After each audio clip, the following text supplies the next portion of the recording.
Hey, how's it going, everybody? Welcome back. Today on Milanese Math, we are going to be tackling part 5 of our series on exponents. And if you haven't watched the first 4 videos, I highly recommend that. I'll try to link them below because we're going to use that information in this tutorial.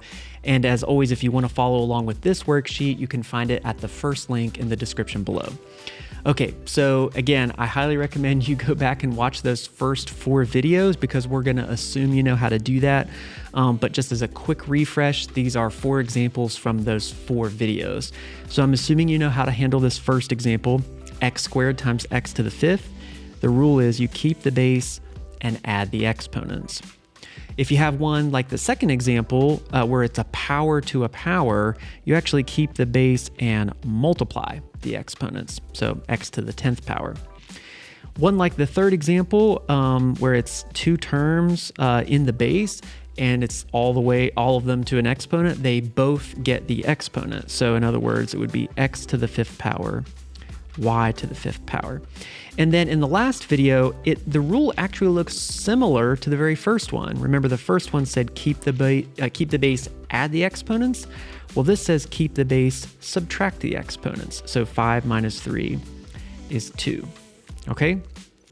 Now we're gonna build off that and see if we can figure out how to handle a situation where we have a quotient or a division problem, a fraction, and that fraction happens to be to an exponent. So if I had, and this is what I've done on each of these to help you understand where this rule or where the shortcut comes from, because I feel like after you see this, hopefully it'll stick in your brain a little bit better. So if I have something like x over y squared, and I want to write that as separate terms, if it's squared, it's times itself twice. So it's kind of like saying x over y times x over y, okay? Now, according to the rules of fractions, you can write this as one big fraction and just take the things in the numerator, write them multiplied up top, so x times x, and then in the denominator, you would have y times y, okay? So if I wanted to simplify that all the way to a single term, in the numerator, x times x could be rewritten as x squared, and y times y could be rewritten as y squared. Why did we do that? Well, hopefully by the time we get through this last example here, you're gonna start to see a pattern of how we go from that first category, that power of a quotient, to a single term. So if I were to take this next one, x over y to the 3rd power, I've got x over y times x over y times x over y, because 3rd power means you're multiplying it times itself 3 times. If I were to write that as one fraction, in the numerator, how many x's do I have? Well, I've got x times x times x. Altogether, there's 3 of them. And same thing on the bottom in the denominator, y times y times y. Well, as you may have guessed it, if you were to write this in a single term, you could rewrite x times x times x as x to the 3rd power. What about the bottom in the numerator? Well, that would be y times y could be rewritten as y to the 3rd power. Are you starting to see a pattern from how we went from the very first thing to the very last thing? So let's do one more, x over y to the 4th power. So this would be x over y 4 times.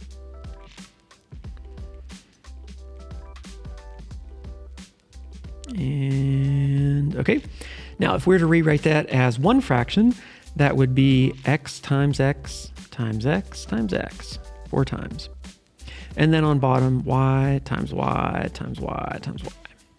So final thing here, if we were going to write this as one single term, I would write that as x to the 4th power over y to the 4th power. Okay, this is a little bit of a pain in the neck to go through that middle part of the table every single time. So instead, let's look for a pattern or a rule for this. So it says, what pattern do you notice? Well, just like in the previous videos, it's going to start out, there's 2 parts. The first part is keep the bases. Keep the bases. So in this case, there was like an x and a y. And then each base is going to get the exponent. So each base gets the exponent. Okay, so let me show you what I mean there. Each base gets the exponent. Okay, so we're going to keep the bases. Like, look at that last one that we did. It started out as x over y to the 4th power, and then it ended up as x to the 4th power over the y to the 4th power. In other words, you keep each one of those bases, and you just apply that exponent to each one of them. That's a pretty simple rule by itself. As we have talked about in this video series, the part where it gets complicated is when you try to mix this rule with some of the other ones that we've seen already. Let's take it one step at a time.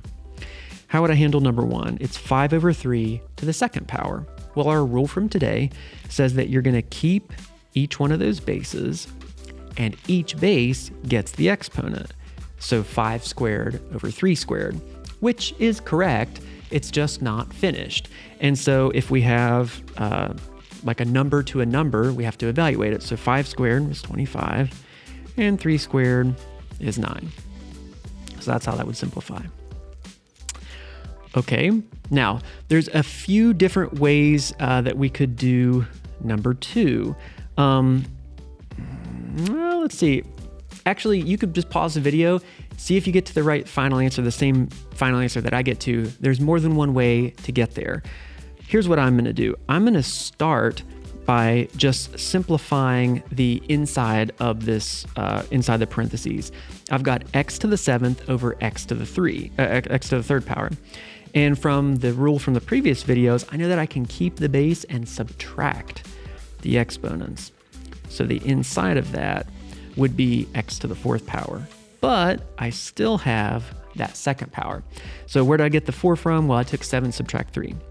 Now, if you remember, again, from a previous video, if you have a power to a power, you multiply the exponents. That would simplify to x to the 8th power. Again, more than one way to get there. That's just the way I just chose to solve it. Okay. Now we've got a situation here, 3d squared over EF, the whole thing to the 4th power. Okay, now let's just go ahead and use the rule from today. So we're going to keep those bases, and each one of them, including the coefficients, is going to get that power of 4. So the 3 is going to get it, the d squared is going to get it, the e is going to get it, and the f is going to get it. Okay, hopefully this doesn't blow your mind too much. I'm going to do this all in one step. Are you ready? 3 to the 4th power is 81. D squared to the 4th power, I'm going to write that as d to the 8th power. How did I get the 8? Remember the rule? Multiply your 2 and your 4. Multiply your exponents. Those terms on the bottom, the e and the f, both have an exponent of 1. You can't see it. It's just implied that it's there. So 1 times 4 is going to be 4. So we're going to have e to the 4th, f to the 4th. Okay, so that's just using our rule from today. Keep the base, each one of them gets the exponent. Okay, you just might have some cleaning up to do, and we did in that one. Okay, so let's do a few more of these. How about number 4? Okay, you could do this kind of in whichever order you want, but I am going to go ahead and check this out. See that in the denominator of that xy to the 3rd power? I just want to, before I do anything and get it more complicated than it needs to be, let me just go ahead and apply that exponent of 3 to each one of them. So the numerator, I'm going to keep the same, 2x cubed.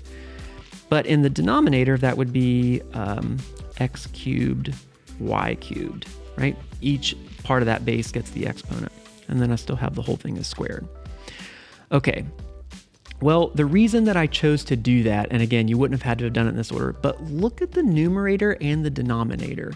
Do you notice anything that's going on in the numerator and in the denominator? There's something they have in common.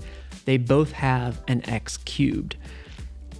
The rules of fractions, just in general, says that if you have something like that, you can cancel them out.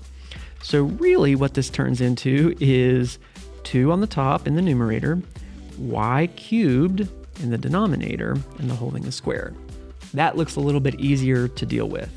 And again, all we did was cancel out like terms. Okay, so now we can apply the rule from today, which says keep the base, and then each base gets the exponent. So the 2 is going to have to go here. 2 squared is 4. And the 2 is also going to have to go down there. Y to the 3rd to the 2nd power, y to the 6th power. Because the rule says if you have a power to a power, you multiply your exponents. And again, that was a lesson from one of the previous videos, and that's why I'm preaching this the whole time, is that you really got to slow down and take these one at a time, because eventually they all build together. Okay, so let's take a look at number 5 and number 6. Those are kind of complicated, but I'll work through them with you. Okay, here we go. Where do you want to start on this one? If I'm looking at that, I noticed this AB to the third power down there in the numerator, or I'm sorry, in the denominator, and I'm gonna go ahead and simplify that part first. So here we go. So up top, nothing changes. A to the fifth, B to the fourth. But if I were to rewrite that bottom part, remember each part of the base gets the exponent. So I would call that A to the third, B to the third, and the whole thing is still squared. I didn't really do much. I just cleaned up the denominator. Okay, for me, the reason that that is a little bit simpler is because now I can use the rule that we saw last time that says if you have like terms stacked vertically, so like, for example, a to the fifth and over a to the third, you can keep the base and subtract the exponents. That's really going to help me clean this whole problem up. So if I'm still staying inside the parentheses, there's still going to be the squared outside. But a to the fifth over a to the third, keep the base, subtract the exponents is the rule there. So 5 minus 3 is 2. And then b to the fourth over b to the third, 4 subtract 3 is 1. So I'm just going to write it as b. If it makes you feel better, you could put that exponent of 1. It's understood that it's there.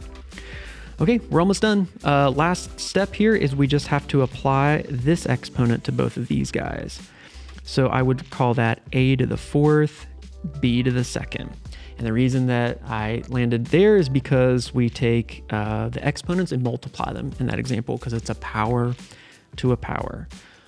Oh boy. Okay, we've got one more. Number 6 is kind of nasty. Let's kind of just skim through this and see if there's anything we could do to simplify things. I'm just going to keep doing this because this is what I've been doing the whole time. Is I'm going to clean up that denominator first. I'm going to take that 2xyz and apply that 2 to each one of those guys. So the top is the numerator is gonna stay exactly like it is. I've got 4x to the fourth, y to the third, z to the third, and this whole thing is gonna be the third power. All I plan to do in this step is just clean up the denominator. So 2 squared is 4, and it's gonna be 4x squared, y squared, z squared, okay?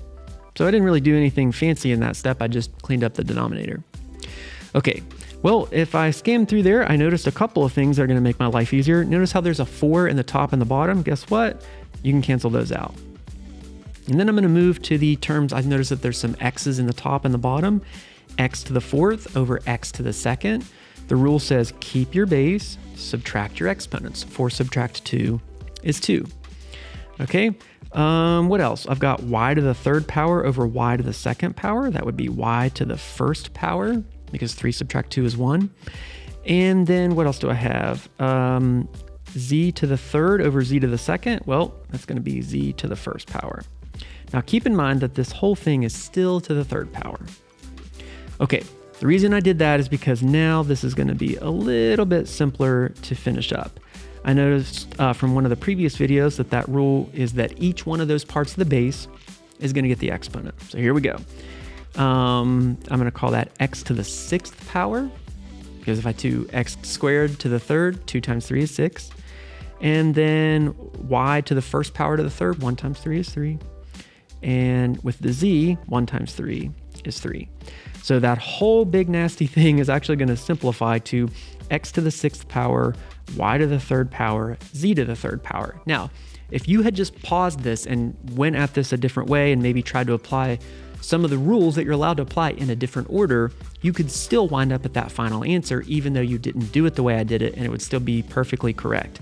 So again, like I've been saying in this whole series about exponents, it's important to take these one at a time and make sure you understand each one of the rules, because you're going to have to apply more than one rule at the same time to get some of these questions correct. But hopefully that video was helpful, and if it was, go ahead and consider subscribing to the channel. And as always, thanks for watching, and we'll catch you next time.